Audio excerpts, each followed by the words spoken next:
Welcome everyone to प्रेपशेड। ये प्रेपशेड का पहला कोर्स है जो ये लॉन्च करने जा रहा है। और जैसा कि इंट्रो वीडियो में बताया ही गया है कि कोर्स का नाम है फिज़िक्स कैटलिस्ट कोर्स। इस कोर्स में हम लोग फिज़िक्स को टारगेट करेंगे जेईई मींस 2021 के लिए। ये एक फिनिशिंग टच टाइप का देगा आपको, आपकी जो प्रिपरेशन है उसको।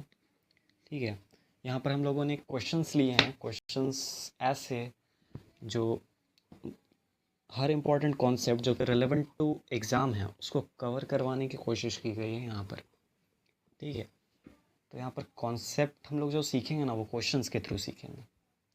बस आप लोग से एक रिक्वेस्ट है कि आप लोग जो भी इसको फॉलो कर रहे हैं इस कोर्स को, वो इस लेक्चर को देखने से पहले, जैसे आज इलेक्ट्रोस्टैट का लेक्चर है, तो इसको देखने से पहले आप लोग एक बार खुद से नोट्स जो हैं आपके इलेक्ट्रोस्टैट्स के उसको गो थ्रू हो जाए, तो वो ये करने से आपको ज़्यादा बेनिफिशियल होगा ये लेक्चर।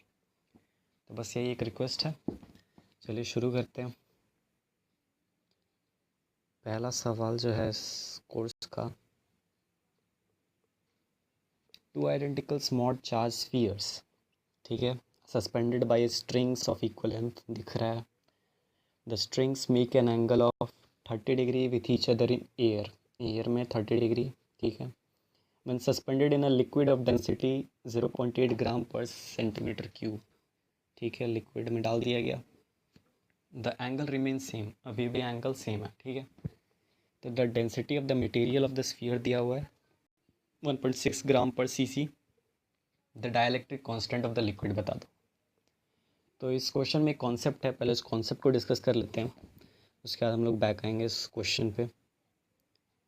कॉन्सेप्ट ये है कि जैसे मान लो कि एक चार्ज है, ठीक है, ये चार्ज एयर में रखा हुआ है, तो इस चार्ज की वजह से इस पी पॉइंट पे जो इलेक्ट्रिक फील्ड होगा ना, उसको हम लोग अगर ई नॉट मान दे, ई नॉट नाम दे, तो अगर सेम चार्ज को हम लोग किसी मीडियम में रख दिए और इस मीडियम का डाइलेक्ट्रिक कांस्टेंट अगर के है, तो इस क्यू चार्ज की वजह से अब पी पॉइंट पे जो इलेक्ट्रिक फील्ड होगा, नेट इलेक्ट्रिक फील्ड, वो होगा ई नॉट बाई के।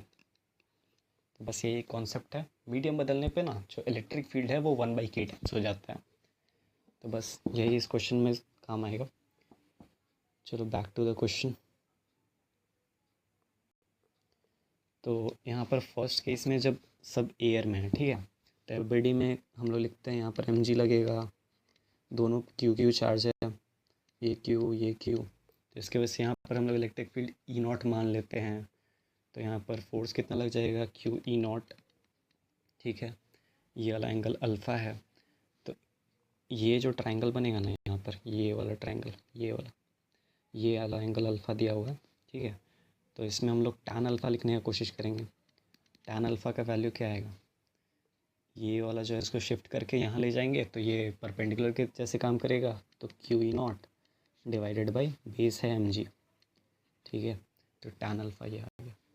सेकंड केस में जब इसको लिक्विड में डुबा दिया गया सेम सिस्टम को, तो हम लोग कह रहे हैं एंगल रिमेन सेम, तो अभी भी अल्फ़ा ही है। पहले बी डी बना लेते हैं, यहाँ पर mg, यहाँ पर दोनों पे चार्ज क्यू है, लेकिन अब मीडियम बदल गया है, तो जैसा कि बताया था electric field bye 1/k times हो जाएगा, तो Q into E not by के हो जाएगा अब इलेक्ट्रिक फील्ड। ठीक है, और ऊपर एक बाइंड फोर्स लगेगा, फोर्स ऑफ बाइंसी। ठीक है, तो अब जो है इस केस में जो है टैन अल्फ़ा वो हो जाएगा Q E not by K और divided by mg times of mg minus F B. और एफ बी का एक डायरेक्ट एक्सप्रेशन होता है, क्योंकि यहाँ पर डेंसिटीज़ दिया हुआ है, तो एफ बी का एक डायरेक्ट एक्सप्रेशन होता है, वो चाहो तो रिमेंबर कर लो, नहीं रिमेंबर कर ही लो कि वो बहुत ज़्यादा काम दे देगा। तो फोर्स ऑफ बायंसी का जो डायरेक्ट एक्सप्रेशन होता है, जैसे ये जो सॉलिड है इसका डेंसिटी दिया हुआ था इसके टर्म्स में, इसका mass mg divide into rho of liquid जिसमें डुबाया गया है, divide by rho of solid, इसका खुद का डेंसिटी। इसको हम लोग यहाँ पर डालेंगे, यहाँ पर, और एक्सप्रेशन आ जाएगा। ठीक है, तो नेक्स्ट पेज में चलते हैं, देखते हैं। बस अब तो वैल्यू पुट करके आंसर लाना है। ठीक है,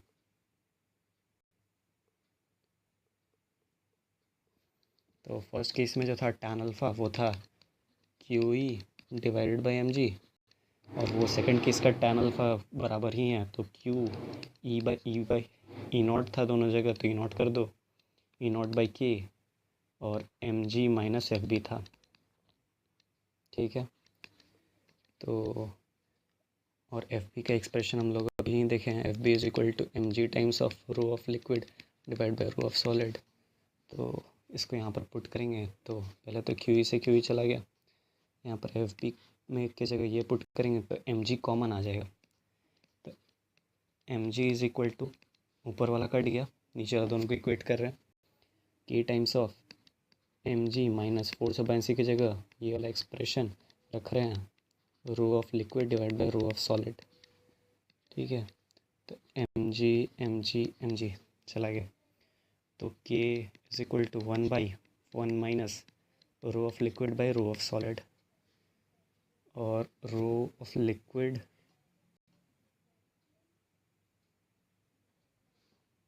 divide by rho of solid, ठीक है ना। तो रो ऑफ लिक्विड था 0.8, रो ऑफ सॉलिड था 1.6, तो दोनों को डिवाइड करेंगे तो 1/2 आएगा, ठीक है।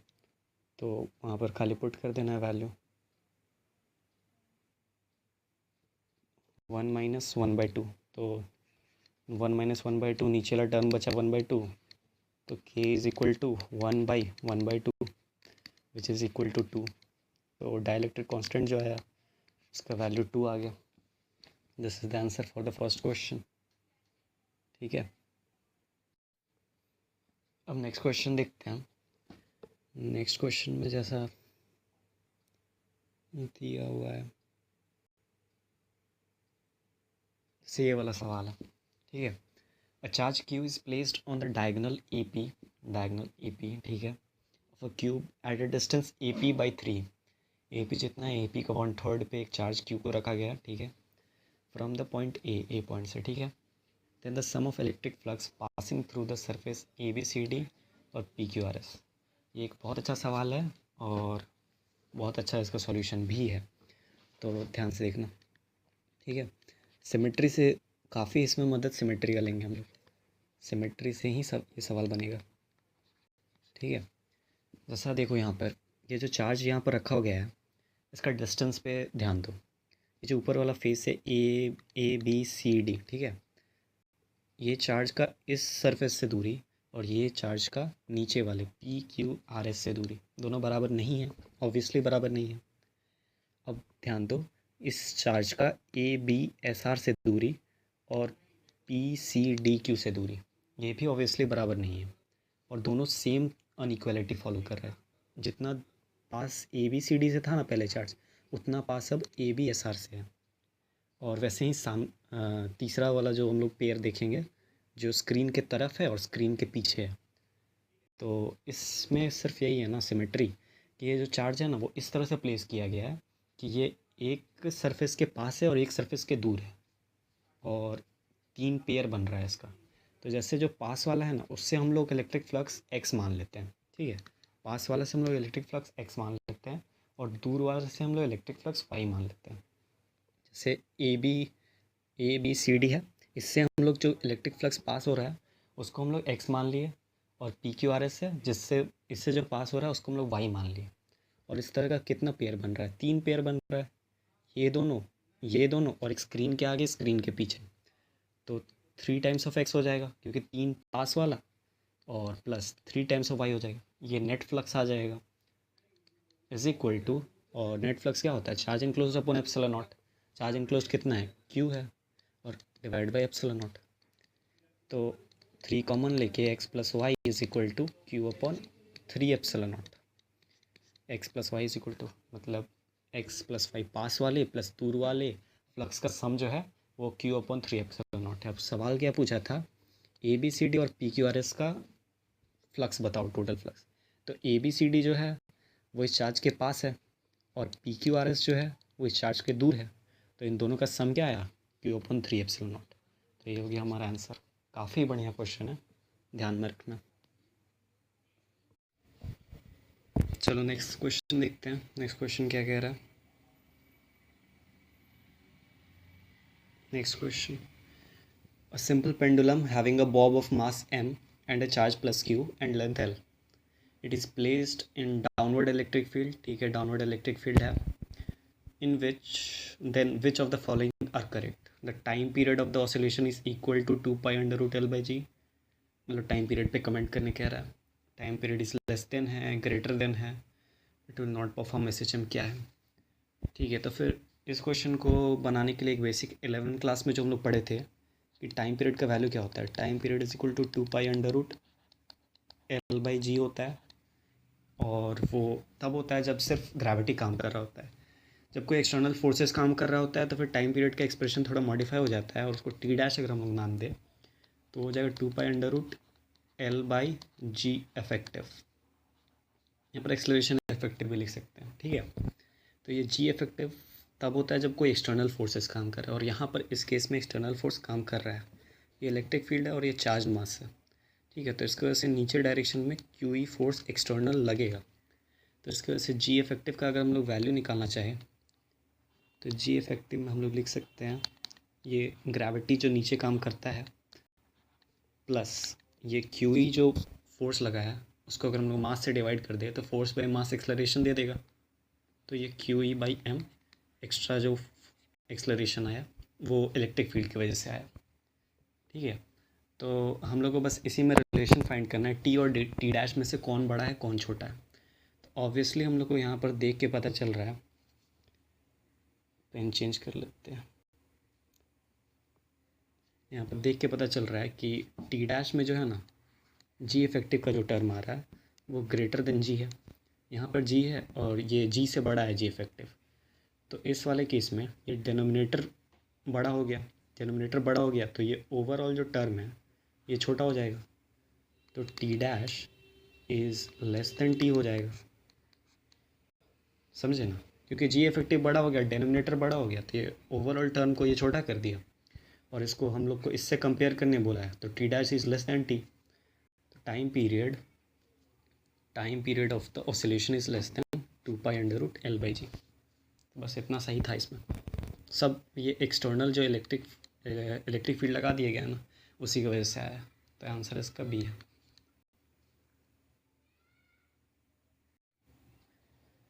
ठीक है, तो नेक्स्ट पे बढ़ते हैं। नेक्स्ट में क्या दिया है,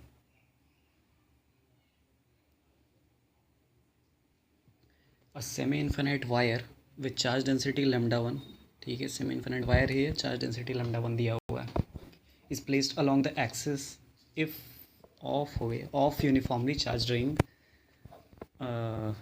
ऑफ चार्ज डेंसिटी प्लस λ2, ये λ2 का चार्ज रिंग है, ठीक है, यूनिफॉर्म है।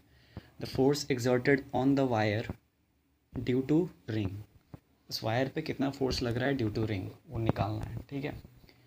तो जितना फोर्स इसमें कैच यही है कि जितना फोर्स इस वायर पे लग रहा होगा इस रिंग की वजह से, उतना ही फोर्स इस रिंग पे लग रहा होगा इस वायर की वजह से, दोनों का मैग्नीट्यूड सेम है।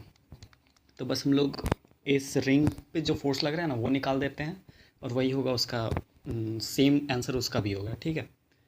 तो हम लोग जानते हैं कि एक सेमी इन्फिनिट वायर है, जैसे मान लो ये plus plus plus plus semi infinite wire है, और ये कोई पॉइंट है P यहाँ पर, तो इसके वजह से सेमी इन्फिनिट वायर की वजह से जो इलेक्ट्रिक फील्ड यहाँ पर बनता है वो दो डायरेक्शन बनता है, एक तो सीधा ऊपर और एक इस तरफ, ठीक है, और दोनों का मैग्नीट्यूड होता है K λ/r, मान लो ये डिस्टेंस यहाँ से यहाँ का R था, ठीक है, तो K λ/r होगा, यहाँ पर भी K λ/r होगा।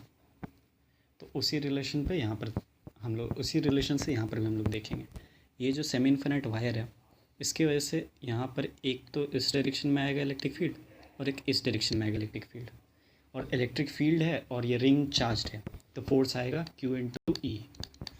पर एक चीज़ इसमें देखना है, ये जो इस डायरेक्शन में आ रहा है इसका इलेक्ट्रिक फील्ड का कंपोनेंट, ठीक है, इसका अपोजिट डायरेक्शन में अगर हम लोग यहाँ पर एक कंपोनेंट ले तो यहाँ पर भी इलेक्ट्रिक फील्ड उतना ही आएगा, और एक इस डायरेक्शन में, तो देखो ये और ये दोनों एक दूसरे को कैंसिल कर देगा। इसी तरह से अगर हम लोग स्क्रीन के तरफ वाला एक कंपोनेंट और स्क्रीन के पीछे वाला एक कंपोनेंट सब एक दूसरे को कैंसिल कर देगा, तो नेट जो इलेक्ट्रिक फील्ड आएगा ना वो इसी डायरेक्शन में आएगा, ठीक है, और उसका मैग्नीट्यूड हम लोग को पता है K λ/r, और इस सेमी इन्फिनिट वायर की वजह से तो लैम्डा की जगह λ1 पुट कर दो, K λ1 divided by R, capital R दिया हुआ है तो कैपिटल आर, और फोर्स निकालना है हमको, तो force is equal to electric field into charge कितना है, तो इस पे चार्ज कितना होगा लैम्डा 2, तो इसका चार्ज डेंसिटी है, तो charge density lambda 2 into 2 pi capital R, total charge आ जाएगा इस पर। तो फोर्स अगर हम लोग लिखे तो फोर्स का वैल्यू आ जाएगा Q इंटू ई होता है, तो Q ये है लैम्डा 2 इंटू 2 पाई आर, और इलेक्ट्रिक फील्ड हमारे पास है के का वैल्यू पुट कर दो 1/4 pi epsilon not into lambda 1 divided by R. तो क्या क्या कट गया, 2 पाई से 4 पाई कट गया, तो यहाँ 2 बचा, आर से आर कट गया, तो नेट आंसर जो हम लोग के पास आ रहा है वो आ रहा है lambda 1 lambda 2 divided by 2 epsilon not. कोई ऑप्शन है? हाँ, बी ऑप्शन, लैम्डा 1 लैम्डा 2 बाई 2 एप्सिलॉन नॉट। तो यही इसमें कॉन्सेप्ट था कि सेमी इनफिनिट वायर की वजह से दो डायरेक्शन में इलेक्ट्रिक फील्ड जाता है, एक सीधा ऊपर के लैम्डा बाई आर उसका भी मैग्नीट्यूड, और एक इस डायरेक्शन में जिसका मैग्नीट्यूड के लैम्डा बाई आर। ठीक है, तो इसका आंसर हो गया बी।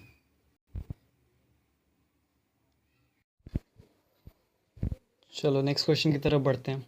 नेक्स्ट क्वेश्चन क्या कह रहा है? नेक्स्ट क्वेश्चन ये रहा, the electrostatic potential inside a charged spherical ball is given by phi is equal to AR square है ये plus B, where R is the distance from the center and A and B are constant. Then the charge density inside the ball, charge density का value पूछ रहा है। Charge density को एक symbol दे देते हैं रो। चार्ज डेंसिटी को अगर रो कहेंगे तो चार्ज डेंसिटी का वैल्यू होता है delta Q divide by delta V। ठीक है, या फिर इसको और थोड़ा छोटा में अगर हम लोग और एक्यूरेट अगर कहेंगे तो फिर ये होगा DQ डिवाइड बाई DV। ठीक है, इसका वैल्यू हम लोग को निकालना। पहले तो हम लोग को फाई दिया हुआ है, पोटेंशियल एनर्जी का जो एक्सप्रेशन है phi is equal to AR square plus B। ठीक है, इससे हम लोग इलेक्ट्रिक फील्ड निकाल सकते हैं, क्योंकि electric field is equal to minus D phi by DR होगा ना। तो इसको अगर डिफरेंशिएट किया जाए तो -2AR आएगा, और B का डिफरेंशिएशन 0, तो ये आ गया इलेक्ट्रिक फील्ड। हम लोग को यहाँ पर DQ चाहिए। ठीक है, तो फिर चार्ज निकालना है, तो गॉस लॉ की तरफ अगर हम लोग जाएँ, गॉस लॉ क्या कहता है, E.S is equal to Q enclosed upon epsilon not. ठीक है, इलेक्ट्रिक फील्ड का वैल्यू हमारे पास है ही 2 इंटू 2 माइनस 2AR, और सरफेस एरिया कितना है 4 पाई आर स्क्वायर। ठीक है, is equal to Q enclosed ही तो निकालना है यहाँ पर जो ज़रूरत है, Q enclosed upon epsilon not. तो यहाँ से हम लोग का Q इनक्लोज्ड का वैल्यू आएगा, Q enclosed is equal to -8A pi R cube epsilon naught, ये उधर मल्टीप्लाई हो जाएगा। ठीक है, तो ये Q इनक्लोज का वैल्यू आ गया हमारे पास। अब अगर हम लोग देखें तो वॉल्यूम का वैल्यू तो सबको को पता है 4/3 पाई आर क्यूब। ठीक है, हम लोग को DQ बाई DV निकालना है। हमारे पास Q आ गया है, V आ गया है, दोनों आर के टर्म्स में आया है, और हम लोग को DQ बाई DV निकालना है। तो हम लोग एक ट्रिक ये यूज़ करेंगे कि दोनों को हम लोग आर के रिस्पेक्ट में डिफरेंशिएट कर देते हैं, दोनों को हम लोग आर के रिस्पेक्ट में डिफरेंशिएट कर देते हैं। चलो देखते हैं। हाँ, तो Q आ गया, इसको आर के रिस्पेक्ट में डिफरेंशिएट करो, तो DQ बाई DR का वैल्यू क्या आएगा, -24 पाई AR स्क्वायर एप्सिलॉन नॉट। ठीक है, और DV बाई DR का वैल्यू क्या आएगा, 4 पाई आर स्क्वायर। इसको डिफरेंशिएट किया, इसको डिफरेंशिएट करके आएगा। ठीक है, हम लोग को ये वाला टर्म चाहिए। अब इन दोनों को कैसे भी करके हमको इस टर्म में लेके आना है। सिंपल सा है, DQ by DR whole into DR by DV। DR cut जाएगा, और सेम ये और ये एक्सप्रेशन मैच कर जाएगा। ठीक है, तो बस सब एक को रेसिप्रोकल करके मल्टीप्लाई कर देना है। चलो देखते हैं, DQ बाई DR का वैल्यू क्या है, DQ बाई DR है -24 pi A R square epsilon naught, और D R by D V इसका रेसिप्रोकल, मतलब कि 1/4 पाई आर स्क्वायर। क्या क्या कट गया, आर स्क्वायर से आर स्क्वायर कट गया, 4 पाई से ये 6 टाइम्स चला गया, तो आंसर क्या आया, -6a epsilon not, -6a epsilon not, -6a epsilon not, C option सही है इसका। तो समझे, मतलब हम लोग को टर्म चाहिए था dq/dv, लेकिन हम लोग q निकाले गॉस लॉ की मदद से, और वॉल्यूम तो सभी को पता ही है। फिर हम लोग देखें कि किस तरह से उसको dq के टर्म्स में लाया जा सकता है, तो फिर हम लोग डिफ्रेंशिएट कर दिए, दोनों r के टर्म्स में था तो दोनों को डिफ्रेंशिएट करके ये दोनों वैल्यू लाए। उसके बाद हम लोग इंटरप्रेट किए कि ये टर्म कैसे लाया जा सकता है, तो एक को रेसिप्रोकल करके मल्टीप्लाई कर दिए, तो उसके बाद हम लोग को ये आंसर मिल गया। तो this is the answer for this question. अच्छा सवाल है।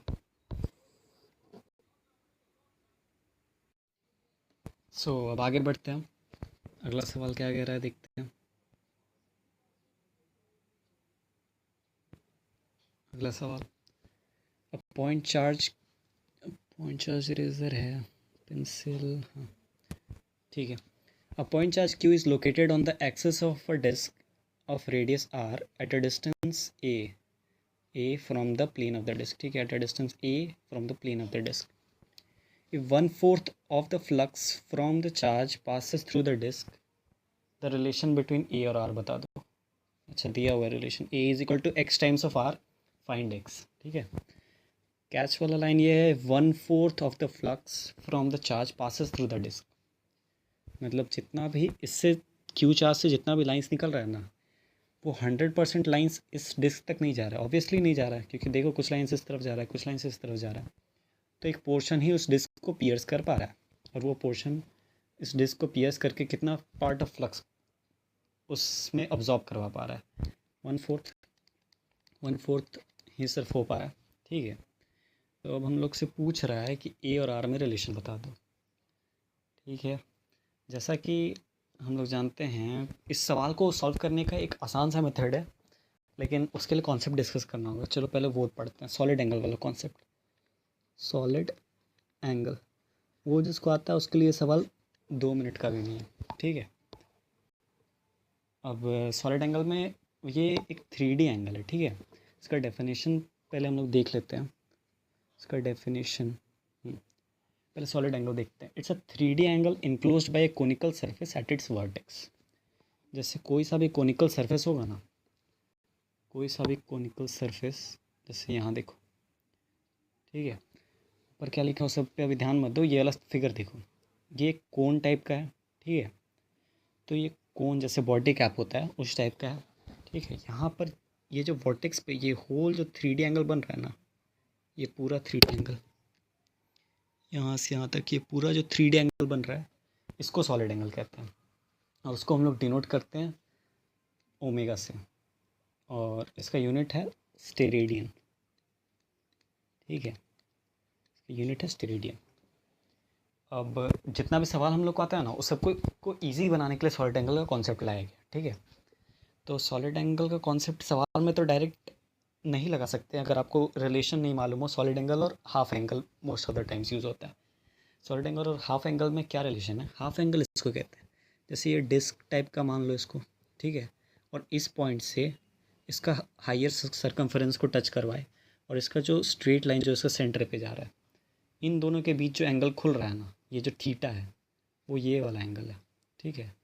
ये वाला एंगल को सिर्फ थीटा, उसको हाफ एंगल कहते हैं।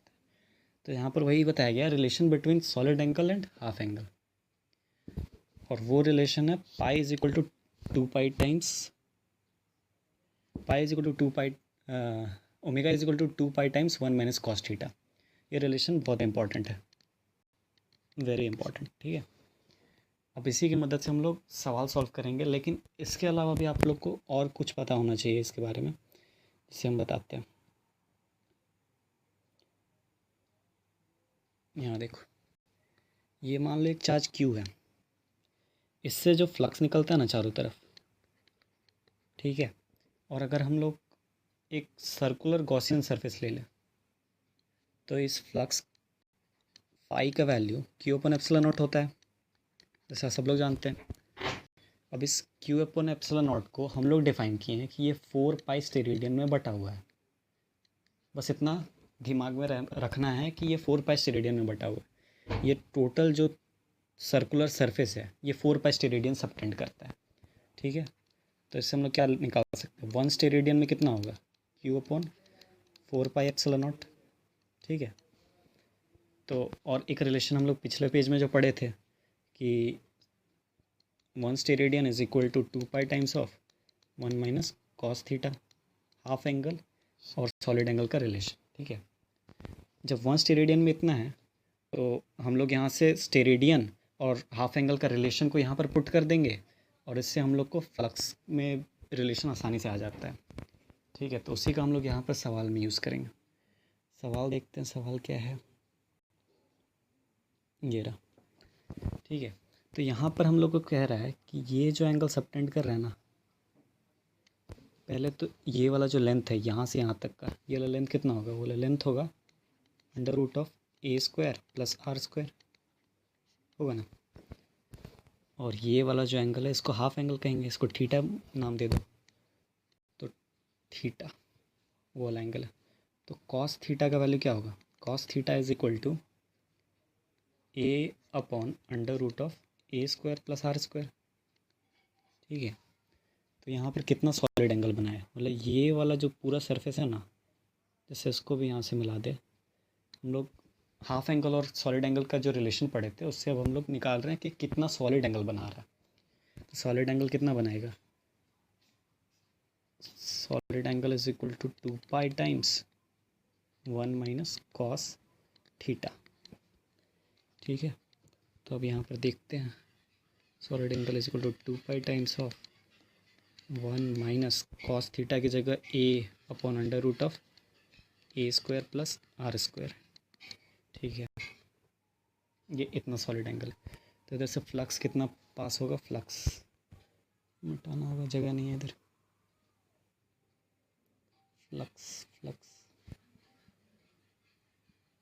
हाँ। तो इधर से 1/4 ऑफ द फ्लक्स पास कर रहा था, ठीक है ना। पहले तो हम लोग पढ़े थे 1 Q upon epsilon not 4 pi steradian में, ठीक है। तो यहाँ से आ गया 1 स्टेरेडियन में कितना, Q upon 4 pi epsilon not, ठीक है। यहाँ पर इतना स्टेरेडियन है तो मल्टीप्लाई कर दो, Q upon 4 pi epsilon not whole into 2 pi whole into 1 by A divide by under root of A square plus R square, ठीक है। ये नेट फ्लक्स हुआ इतना एंगल से, अगर इसका एंगल पाई स्टेरेडियन है तो ये इतना फ्लक्स हुआ, ठीक है। और ये कह रहा है ये हो गया Q by 4 epsilon not, Q by epsilon naught होता 100% फ्लक्स, लेकिन ये 1/4 कह रहा है तो क्यू बाई 4 एप्सिलॉन नॉट। इन दोनों को इक्वेट कर देंगे, ये वाला साइन हटो, क्यू से क्यू चला गया, 4 से 4 चला गया, एप्सिलॉन नॉट से एप्सिलॉन नॉट चला गया, तो यहाँ पर क्या बचा, पाई से पाई भी चला जाएगा, तो यहाँ पर बचा 2 times of 1 minus A whole into A square minus R A square plus R square is equal to 1। तो बस कैलकुलेशन है, कैलकुलेट कर लो, आंसर आ जाएगा। यहाँ पर देखते हैं तो 1 minus A under root of A square plus R square का वैल्यू 1/2 आ गया, तो मतलब इसका वैल्यू 1/2 होगा, मतलब कॉस थीटा इसका वैल्यू 1/2 है, A under root of A square plus R square का वैल्यू 1/2, क्योंकि ये इधर आ जाएगा 1/2, ठीक है। तो दोनों तरफ स्क्वायर कर देते हैं,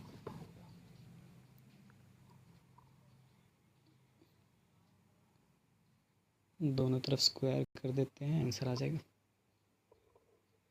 जैसे यहाँ पर A square plus R square is equal to 1/4, ठीक है। तो 4a square is equal to A square plus R square, cross multiply करके तो 3a square is equal to R square, तो यहाँ से क्या रिलेशन आ गया, A is equal to X time निकाला था, तो A square is equal to R square by 3, तो A is equal to R by √3।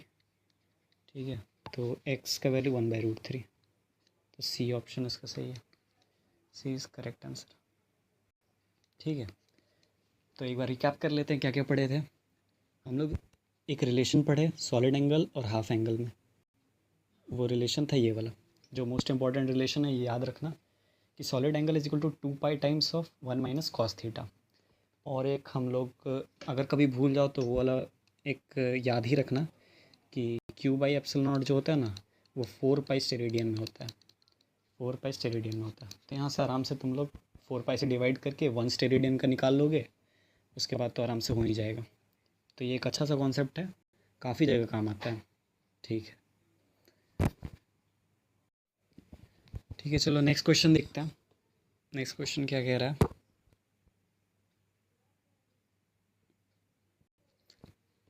A positive point charge Q is placed at a point P। यहाँ पर point charge Q रखा हुआ है P point पे, which is at a distance L from the centre C, मतलब PC का distance L कह दिया है। ठीक है, of an uncharge metallic ball, ये अनचार्ज मेटेलिक बॉल है। ठीक है, ऑफ रेडियस R, और R से ग्रेटर, R L से ग्रेटर है, जो दिख भी रहा है फिगर से। This is there is a point S on the line PC line पे एक पॉइंट S है, हाँ दिख रहा है, eight a distance R/2 from C। ठीक है, CS का जो डिस्टेंस है वो R/2 है। Then the electric potential at S due to induced charges is equal to -x times of KQ/R। तो x का वैल्यू बता दो if L is equal to 2R है। अच्छा कॉन्सेप्ट है, इस सवाल में समझना। ठीक है, चलो इसमें हम लोग V इंड्यूस निकालने कह रहा है, V इंड्यूस्ड का वैल्यू बता दो। ठीक है, हम लोग को पता है ये जो Q चार्ज है ना, इसके वजह से ये अनचार्ज मेटेलिक बॉल पे चार्ज का इंडक्शन होगा। मान लो यहाँ पर नेगेटिव चार्ज इंड्यूस हुआ और यहाँ पर पॉजिटिव चार्ज इंड्यूस हुआ, नॉन यूनिफॉर्मली, कैसा भी डिस्ट्रीब्यूशन उससे हमको फ़र्क नहीं पड़ता, लेकिन इंडक्शन होता है। पर एक बात है कि इंडक्शन जो हो गया उसके बाद भी जो नेट इंड्यूस चार्जेस का सम होगा ना, net induced charges is equal to 0 होगा। क्यों 0 होगा? क्योंकि इनिशियली अनचार्ज था, तो जितना पॉजिटिव आया होगा ना इंडक्शन की वजह से, उतना ही नेगेटिव चार्ज भी आया होगा, तो नेट इंड्यूस चार्ज का सम जो होगा वो 0 हो जाएगा। हम लोग को वी इंड्यूस निकालना है एट पॉइंट S। ठीक है, तो इसके लिए आगे बढ़ते हैं। देखो, अगर हम लोग को S पॉइंट पे इंड्यूस चार्जेस की वजह से पोटेंशियल निकालना है, पहले तो हम लोग टोटल पोटेंशियल एट S का बात कर लेते हैं। V एट S टोटली किसकी वजह से होगा? V due to induce charges plus V due to Q charge जो बाहर में रखा हुआ है। ठीक है, इसके वजह से, और जो इंडक्शन की वजह से चार्ज है उसके वजह से वहाँ पर आने वाला। और एक चीज़ हमको पता है कि मेटल में सभी जगह पोटेंशियल बराबर होता है, तो V जो S है वही V एट सेंटर होगा। ठीक है, तो अभी हम लोग को सेंटर पे पहले निकाल के देखते हैं कि सेंटर पे निकल रहा है, इतना कॉम्प्लेक्स जगह पे जाके पहले तो S पे अगर हम लोग को इंड्यूस चार्जेस की वजह से पोटेंशियल निकालना है, तो हम लोग को सभी चार्जेस का डिस्ट्रीब्यूशन पता होना चाहिए, जो हम लोग को पता चलेगा नहीं कि कौन चार्ज कितना दूर है, क्योंकि सब रैंडमली डिस्ट्रीब्यूट हुआ है।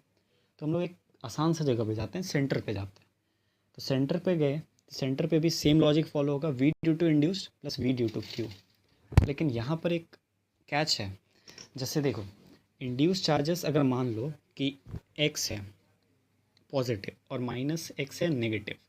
ठीक है, तो सेंटर पे जितना भी चार्जेस है सब कोई का दूरी सेंटर से तो बराबर ही है, r।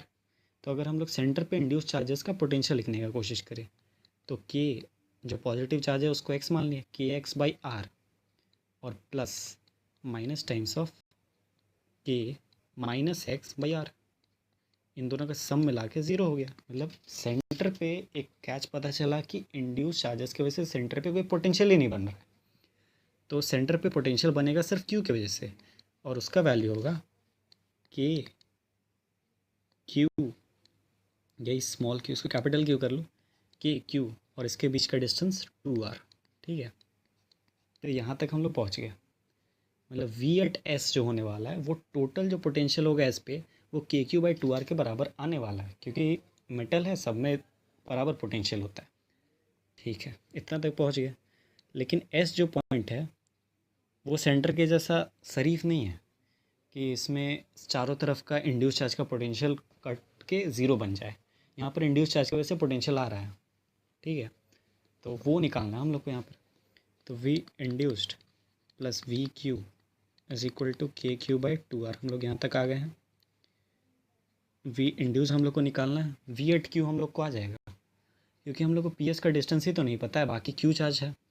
तो वी क्यू का वैल्यू कितना है, V induced plus V Q के, ये क्यू, और इन दोनों के बीच का डिस्टेंस पी एस का distance 2r minus R by two, 2r minus R by two, तो 3r by two is equal to K Q by 2r। ठीक है, तो अब कैलकुलेशन है, देखते हैं से अगर इसको रब करके देखिए। ठीक है, जैसे ये वाला बस अब वी इंड्यूस को उधर सॉल्व कर देना। V induce is equal to K Q by 2r minus 2 Q by 3r। तो इसका वैल्यू क्या आएगा, इसका वैल्यू आएगा एलसीएम 6r आ गया, ये 3 टाइम्स, ये 4 टाइम्स, तो माइनस के क्यू बाई 6r आ जाएगा। तो माइनस एक्स के क्यू बाई आर पूछा था, तो एक्स का वैल्यू -1/6, एक्स का वैल्यू -1/6, यही होगा इस सवाल का आंसर। अच्छा सवाल है। चलो अब नेक्स्ट देखते हैं, नेक्स्ट क्या कह रहा है।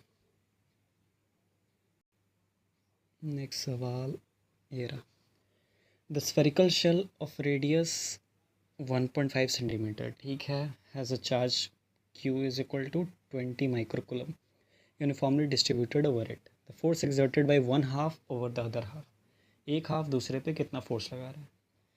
ये उसी तरह का जैसे ये वाला देख रहे हो, ये वाला पोर्शन जो है वो इस वाले पोर्शन पे कितना फोर्स लगा रहा है, बेसिकली सवाल वही है।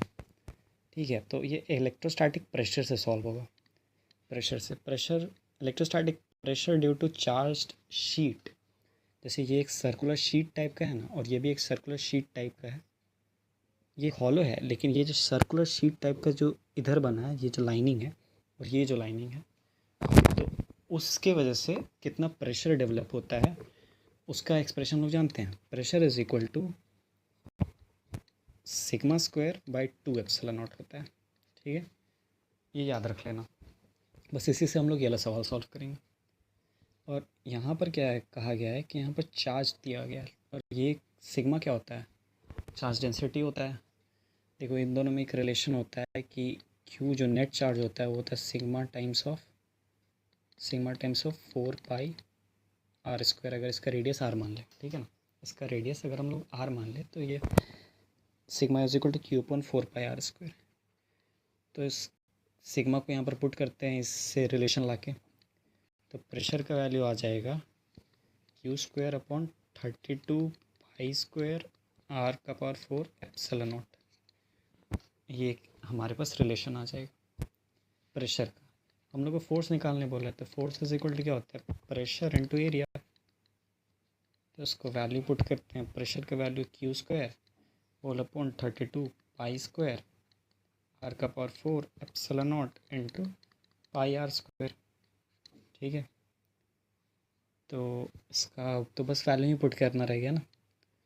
तो क्यू स्क्वायर, ठीक है, तो क्यू हमको 20 माइक्रोकूलम, 20 इंटू 10⁻⁶ का स्क्वायर,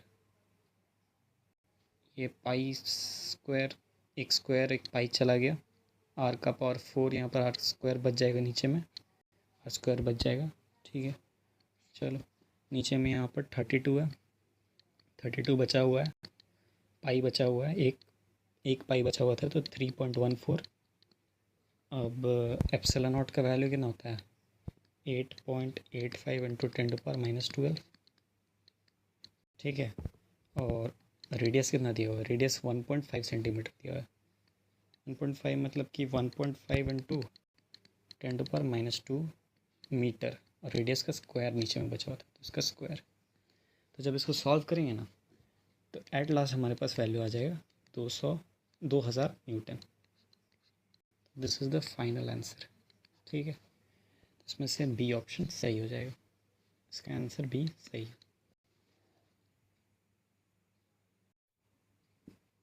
नेक्स्ट क्वेश्चन देखते हैं, नेक्स्ट क्वेश्चन क्या कह रहा है। नेक्स्ट क्वेश्चन ये रहा,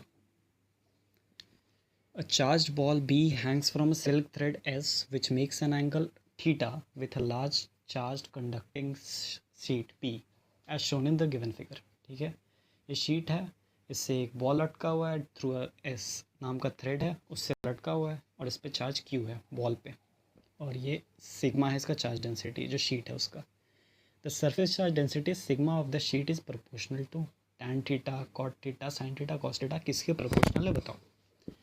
सिंपल है, यहाँ पर जो चार्ज शीट है इसकी वजह से इस पर एक फोर्स लगेगा Q × इसकी वजह से जो इलेक्ट्रिक फील्ड आएगा यहाँ पर, और यहाँ पर mg आएगा, और यहाँ पर मान लो टेंशन अगर T है, ये एंगल थीटा है, तो ये वाला एंगल कितना होगा, अल्टरनेट एंगल से ये वाला एंगल भी थीटा होगा। ठीक है, तो हम लोग कॉम्पोनेंट करते हैं, T cos थीटा का वैल्यू किसके बराबर होगा, इक्विलिब्रियम में होगा। ठीक है ना, इक्विलिब्रियम में सिस्टम तब है एंगल थीटा, तो T cos theta is equal to mg हम लोग डायरेक्ट लिख सकते हैं, और T sin theta is equal to क्या होगा, T sin theta is equal to Q × E होगा, और Q × इलेक्ट्रिक फील्ड शीट की वजह से सिग्मा अपॉन 2 एप्सिलॉन नॉट। ठीक है, अब दोनों को डिवाइड कर देते हैं, नीचे वाला को ऊपर वाला से डिवाइड कर देते हैं, तो आएगा tan theta is equal to Q sigma upon 2 epsilon naught mg। हमसे पूछा था सिग्मा इज़ प्रोपोर्शनल टू क्या है, तो साफ दिख रहा है sigma is proportional to tan theta, तो A option is the correct answer, A is the correct answer. So ये इस वीडियो का लास्ट क्वेश्चन था आज के लेक्चर में, बस इतना ही। अगर आपको आज का लेक्चर पसंद आया है तो इस वीडियो को लाइक कीजिए और रिपशेड को सब्सक्राइब कीजिए, बिकॉज़ यही मोटिवेशन है जिसकी वजह से हम लोग और आपके लिए लेक्चर्स बनाते रहेंगे। तो मिलते हैं नेक्स्ट वीडियो में, till then signing off, thank you for watching.